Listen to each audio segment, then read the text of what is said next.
My name's Gary Cristal, and I'm 67 years old. I was born in Toronto, and I grew up in an odd thing. I mean, there are lots of people who grow up in different communities of one kind or another. Mine was the communist movement.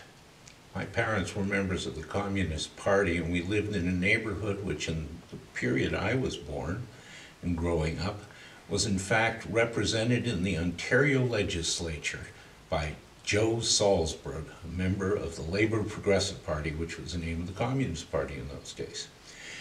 And we lived in a world that was essentially an enclave, if you like, of the Soviet Union in Canada. Though at the time it just seemed normal, although I did in grade 1 run into the other world when I defended the Soviet invasion of Hungary at the age of 6. My teacher looked at me like something out of The Exorcist, and that was one of my first memories of difference. I certainly wasn't interested. I didn't like school. I didn't do well at school, and as soon as I could, around the age of 16, I quit. And happily, if you lived in Toronto at that point in time, there was an entire neighborhood called Yorkville Village, better known as simply the Village. And when you went there, you came out of the subway or off the bus, and even though there were no passport controls, you entered a different world.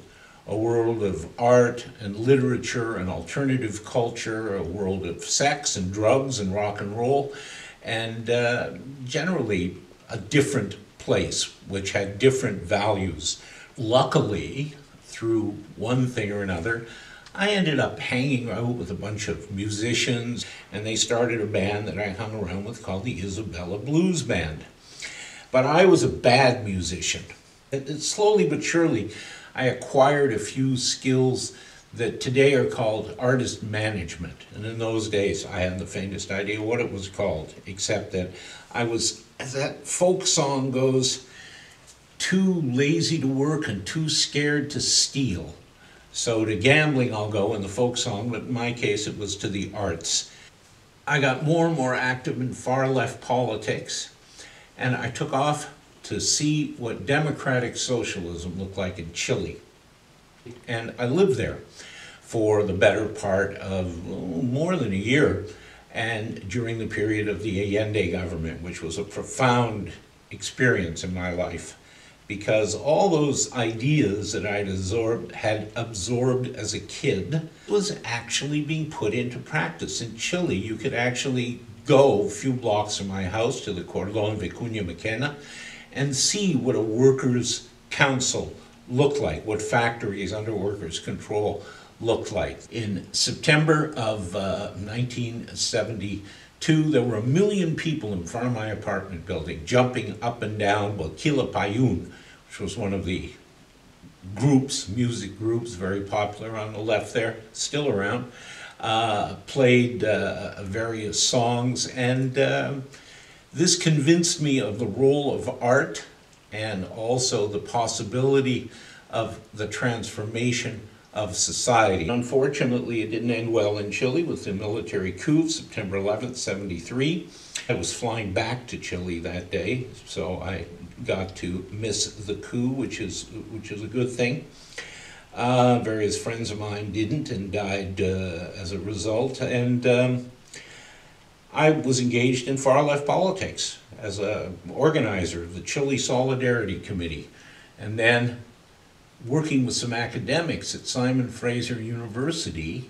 They said, "You know your stuff. Where'd you go to school?" And I said, "I'm a grade 10 dropout." And they said, "Well, you know your stuff. You've done a lot of reading." I said, "Yeah, I've done that." And they say, "Well, if you want to go to university, when you're 24, you can get into Simon Fraser University as a mature student." And I was 24 in April of 1974. So I applied, and in the fall of 1974, I went to university. At any rate, an old friend of mine came along, who I knew from politics, and said that he had started, well, I knew he had started a folk music festival in Winnipeg. and he wanted to start one in Vancouver, and he said, I'll book it and you'll organize it. So I said, sure, because it was, at first I said, no, I'm going to go to graduate school. And he said, no, you should do. It was easier to agree than to argue, and I figured it was a pile of bullshit. It was never going to happen. Lo and behold, I was finishing my honors thesis on the Chilean naval mutiny of 1931 in the fall of 1977, when Mitch Podolak tracked me down to San Francisco and said, we're on, the festival's going on next year, when can you show up at a meeting? So I did. And I started work on January, 2nd, 3rd, 4th, 1978, organizing the Vancouver Folk Music Festival. I basically organized the first two festivals, and then Mitch went on to do other things, and I took over the booking of it, and I built an organization over the next 17 years, 15 years. We had a record company, we produced concerts, we did an annual festival, we did tours. At a certain point, I started getting bored. After doing it for 17 years, I started getting bored, and I decided it's time to do something else. I had no idea what. Now, my experience with the Canada Council for the Arts was somewhat oppositional, in that I used to yell and scream at them about everything they were doing wrong and why they should give me a whole pile of money for what I was doing right. So they didn't really listen to. And their executive director had come out here, and I really pissed her off because I arrived late at the meeting and was sat next to her and couldn't help but notice two things. One is, I'd walked in the door, there was a limousine parked outside, running, waiting for her. Okay.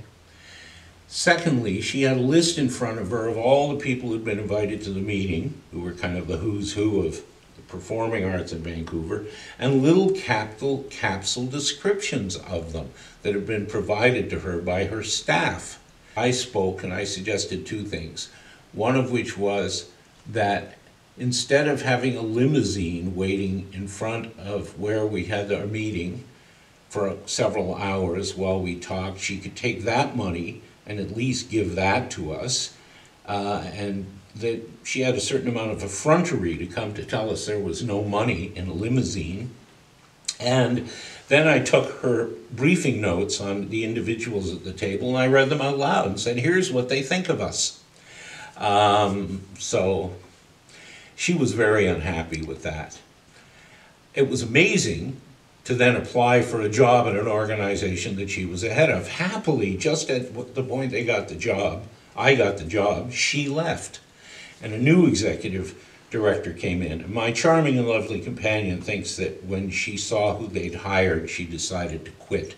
Moved to Ottawa in April of 1994, and I worked for the Canada Council in the touring office and then in the music section for 6 years.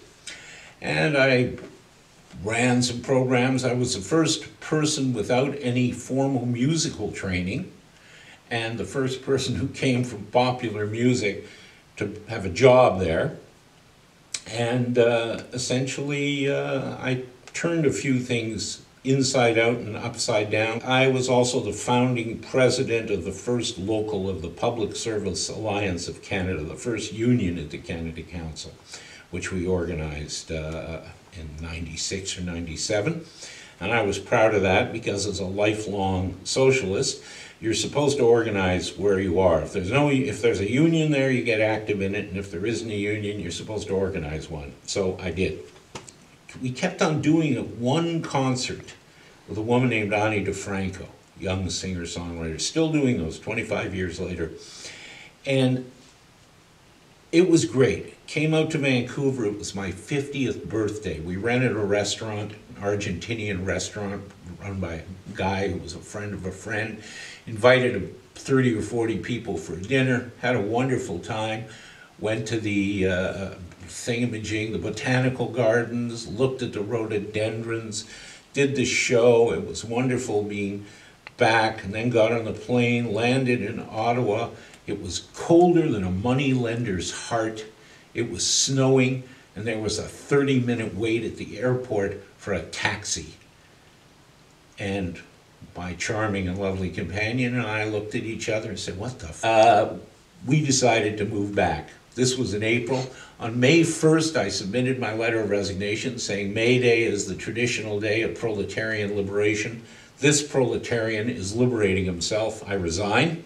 A bunch of artists kept on getting in touch with me saying, I need help, will you help me? So I became an artist manager. After years of trying to persuade artistic directors of festivals and concert series that they should hire the brilliant artists that I had the honor to represent, I'd rather tell a younger generation what my experiences had been, and in the hope that there was some utility there rather than continue working as an artist manager and agent. So I got rid of most of the people I was working with, hang on to a woman named Veda Hilly, who I still manage, and a bit of other stuff, but basically the last 6-7 years I've devoted myself mainly to teaching. One way or another, having left school a little over 50 years ago, I figured out how to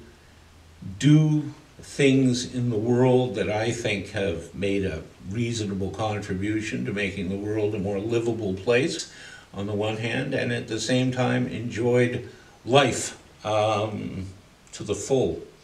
And it's a neat trick if you can do it. And so far, so good. And at this point, I suspect I've just about crossed the finish line.